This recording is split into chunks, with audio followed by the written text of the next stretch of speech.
E muitas vezes até no mercado da comunicação a gente precisa ter essa firmeza, porque lamentavelmente no mercado da comunicação também existe uma relação de escambo com o poder, com governos, etc., por meio de verbas de publicidade, concessão, que às vezes depende de governo, e pedidos de cabeça por tudo quanto é parte, entende? Então, eu e várias outras pessoas atuamos justamente no ponto sensível, né, que é o jornalismo político.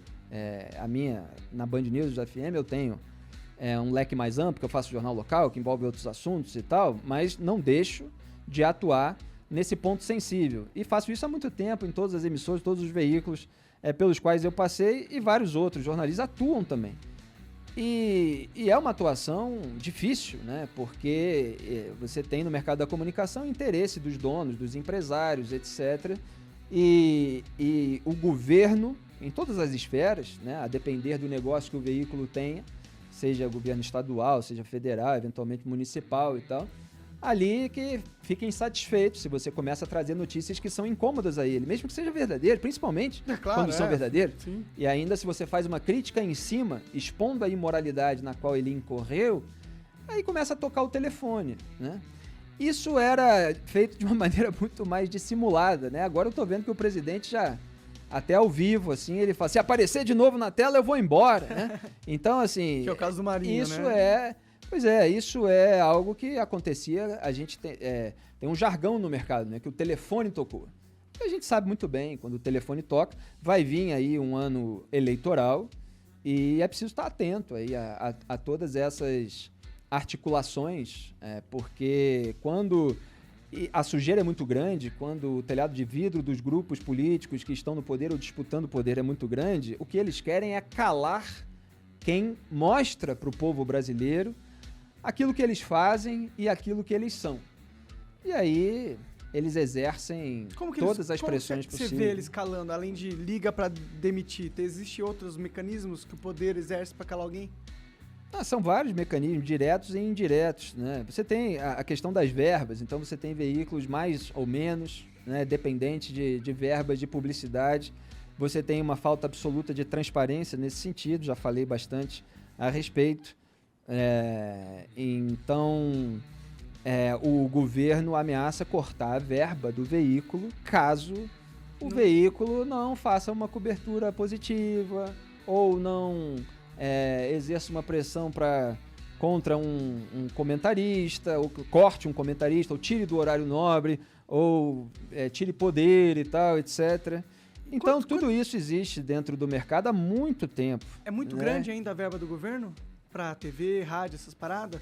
Ainda é muita grana? Porque eu sei que eles davam bilhões, assim, pras TVs, mas eu acho que o Bolsonaro deu uma cortada nesse sentido. São milhões. Não, ele mente ainda descaradamente. Ele mente descaradamente. E tem otário que acredita quando ele fala assim, tá me criticando porque cortou a verba e tal, não sei o quê. Sendo que ele deu a verba pros veículos alinhados a ele que entopem, né, as suas bancadas com passadores de pano da sujeira bolsonarista. Se você vê um veículo aí cheio de passadores de pano, então você pode ter certeza que ele está recebendo verba do governo. É transparente essa verba? Dá para ver? Dá para entrar? Não é transparente. Não é. Você deveria ter, assim como agora está sendo discutido o caso das emendas de relator usadas para comprar apoio parlamentar no Congresso Nacional. Isso é uma das coisas mais bizarras que tem nessa. O que é necessário é que haja um portal de transparência bastante claro, tabelas e tal, mostrando o que cada um recebe, porque... Eu acho que essa é a porque solução, assim, você joga tem sol na parada. Mas não você interessa a ninguém, Monark. Ninguém da política ter maior transparência a respeito disso, porque isso ocorre na esfera local. Então você tem aí 513 deputados, você tem vários deles, assim como senadores, que exercem muita influência em mídias locais. São donos de rádio.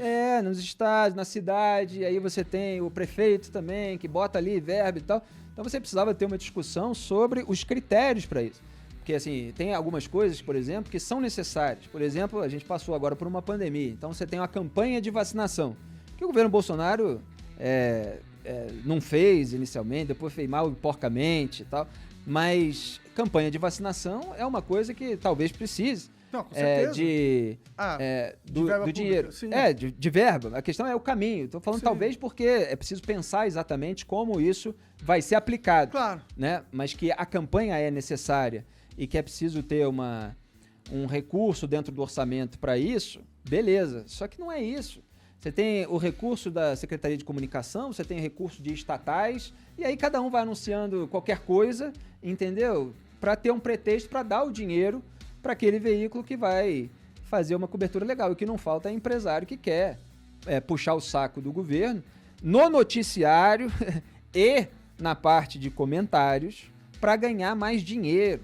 E as pessoas, às vezes, acreditam que é uma questão ideológica. O sujeito está querendo se contrapor, está querendo formar no Brasil aquilo que existe em outro país. O sujeito está querendo ganhar dinheiro.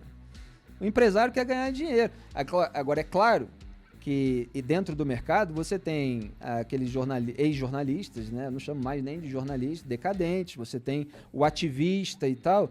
E aí você tem, cada um tem uma proporção ali do que ele é. Se é mais oportunista, ativista e tal, geralmente são as duas coisas. Mas você tem aqueles que sabem exatamente o que estão fazendo. Estão ali, mercenários, querendo ganhar mais dinheiro, que já falaram o contrário daquilo que estão falando e agora viram uma oportunidade de ganhar uma grana. E você tem a contratação pelo empresário disposto a puxar o saco do governo daquele ativista mais rasteiro, influenciador de rede social que ganha um microfone para ficar falando aquelas abobrinhas lá. E aí ele começa a gostar de ganhar dinheiro também, sente que ele encontrou um lugar. Geralmente tem muita gente ressentida por não ter tido o espaço que julgava merecer na grande imprensa e usa o ataque a toda a imprensa dessa maneira genérica e tal. Quando muitas vezes para atacar o adversário usa a informação que foi apurada e divulgada pela própria imprensa que ele está atacando. Então você tem todos esses tipos aí. E eu às vezes ironizo esse pessoal. Mas assim, é para descrever e combater esse sistema, né? Essas tretinhas pessoais, isso não me interessa. Eles ficam falando meu nome, ficam me atacando e tal. E é muito engraçado, né? Porque tem gente que fica falando todo dia de mim, assim como de outros e tal, e acusando que você não tem relevância, né? Se eu não tivesse relevância, eu não tava falando. Por que você tá falando, né? Porque eu não fico falando deles justamente porque eu acho que eles são absolutamente desinteressantes, assim, nominalmente. Para mim é claque de grupo político. Como eu sou um analista, eu preciso sempre descrever o esquema de poder. E o esquema de poder abrange a TV Chapa Branca, a Rádio Chapa Branca, os veículos nas redes sociais, os militantes de gabinete, né? Eu fiz uma reportagem, eles me atacam hoje por isso, a justiça mostrou que estava tudo certo, os blogueiros de crachá. Então, além de mostrar conversas entre eles, que depois até foram comprovadas pela realidade, porque já tinha ali uma divisão dos reacionários bolsonaristas de internet em relação a Sérgio Moro, por exemplo, a Paulo Guedes e tal, e tinha outra parte sobre aquela militância virtual que atua lá para atacar jornalista independente como eu, para atacar adversário político e tal, mas que está sendo remunerada no gabinete.